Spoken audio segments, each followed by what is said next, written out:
the importance of Africans to resolve their problems has always been important, but it is much more imperative today. Anything that is to be sustainable in Africa has of necessity got to be inspired, led, and concluded by Africans. Your Excellency Mokgweetsi Masisi is a former president of the Republic of Botswana. He served as head of state from 2018 to 2024, following several years as vice president.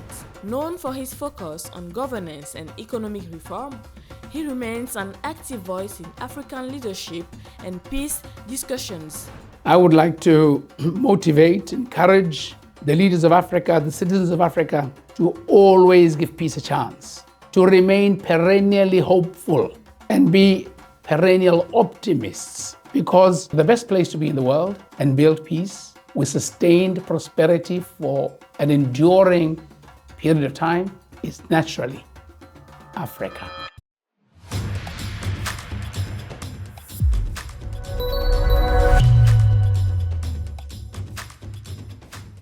Your Excellency, welcome in Notre Afrique, the voice of Pan-African diplomacy. Thank you very much. You are the former president of Republic of Botswana and a member of the panel of facilitators supporting the African-led peace process in the Democratic Republic of Congo.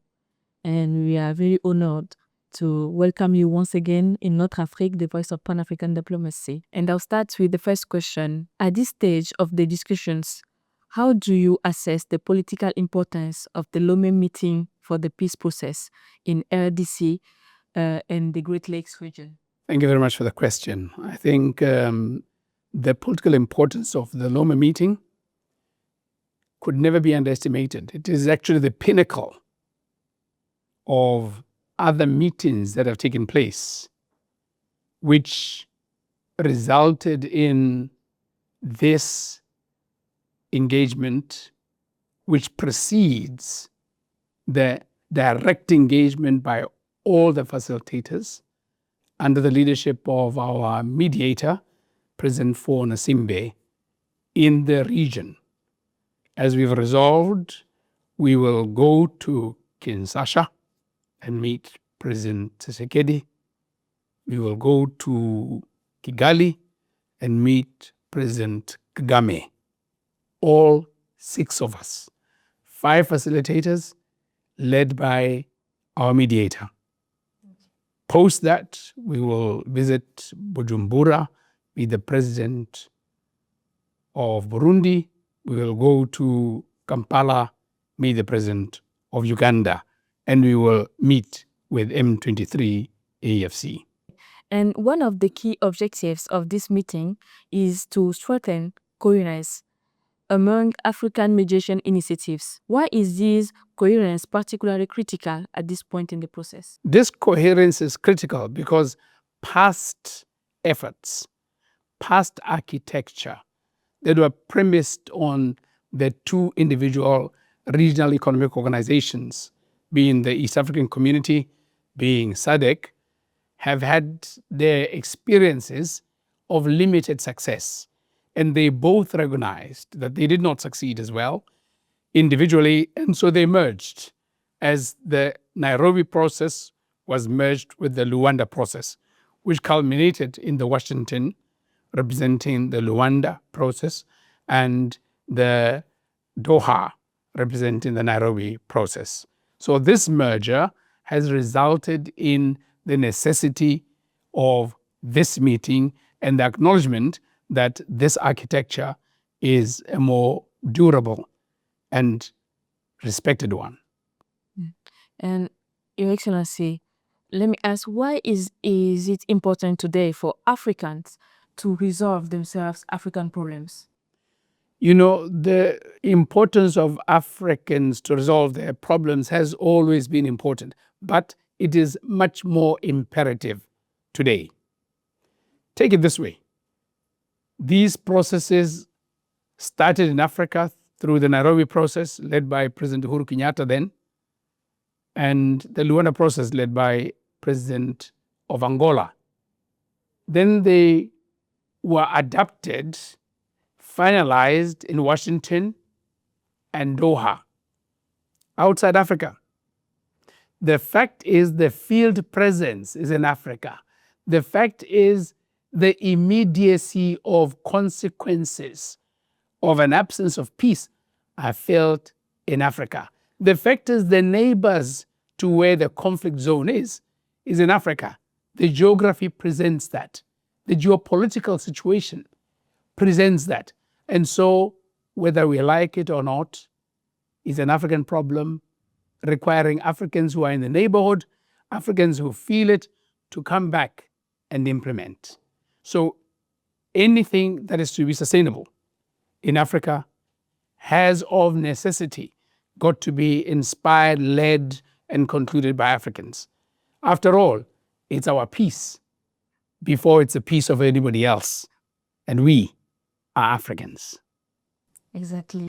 And how important is the role of neighboring countries and regional actors in building trust and ensuring a sustainable solution in the Great Lakes, as you said right now? They cannot be more important than stated. If you're a neighbor, you see, you smell, you feel, you hear the anguish, the anxieties, the desperation of your neighbor when there's an absence of peace. When they are at war, when they escape, they first come to your neighborhood, to your house, to your country. And so you feel the direct impact when they're to speak to anybody to explain what they've been through.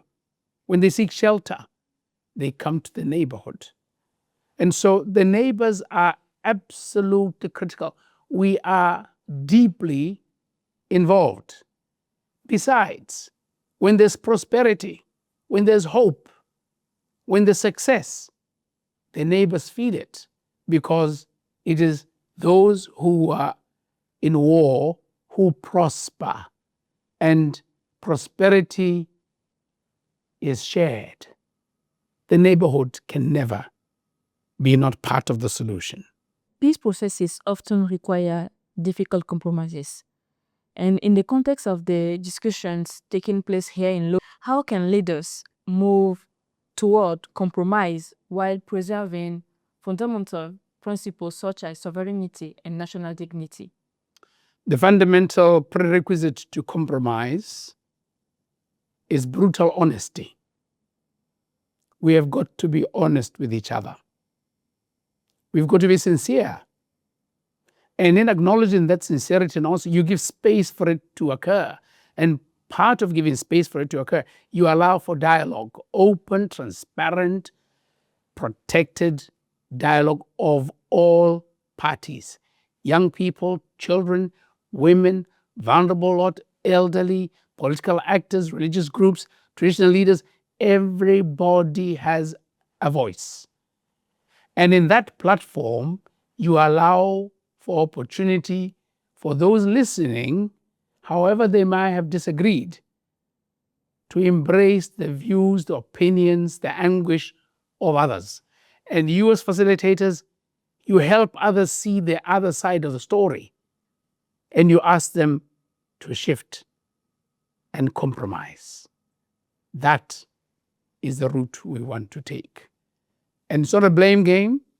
It's to recognize that in order to build peace, you've got to compromise and be committed to lasting peace. Thank you very much, Your Excellency. And do you believe that what is being built here in Lomé could help shape a more coherent and effective African approach to mediation and conflict resolution in the future? I believe that sincerely. Otherwise, I wouldn't be here. I believe it sincerely with all my colleague facilitators. We believe it as part of the African Union, the regional organizations. The mediator believes it. The partners believe it. The protagonists who are at loggerheads believe it, because people get tired. People get depressed. The wastefulness, the wanton wastefulness of war is not sustainable. If you're to build a future for young people, you've got to build hope. And hope is built on the belief that it will get better we must give agency to that. So yes, I'm a deep believer in the potential for peace and reconciliation. And Lomé is critically important. It's built around an architecture of a commitment to peace. Your own leader, President Simbe, is committed to building a facility for peace in the facilitation that they provide, a commitment to peace in the hosting of the processes, a commitment to peace by willing to lead this process. Yes, Lomé is an ambient place to openly discuss and resolve problems. Thank you very much, Your Excellency. And to conclude, what message would you like to convey to African leaders and citizens who are looking to the continent's leadership for vision, courage, and hope in building a peaceful future in places like the Great Lakes?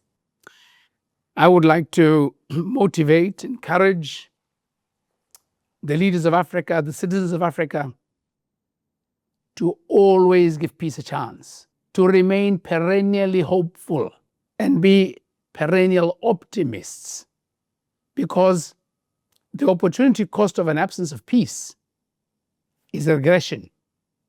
The opportunity cost of peace is massive progress. And if you combine the criterial elements that present themselves, the natural endowments of a youthful population, like we have, the fastest growing population, the youth dividend, if you combine the comparative advantage of our natural endowment, the resources we have, and you layer it with peace, the gradient of increase of investment and return on that, the prosperity is amazing. So why would anybody not be committed to peace if you are truly African and you understand your environment and ecosystem? So the best place to be in the world and build peace with sustained prosperity for an enduring period of time is naturally Africa. Thank you very much, Excellency, for this beautiful conclusion. And thank you for taking time to share your perspective with us once again. And thank you for being our guest in Notre Afrique, the voice of Pan-African diplomacy. Thank you very much. You're most welcome.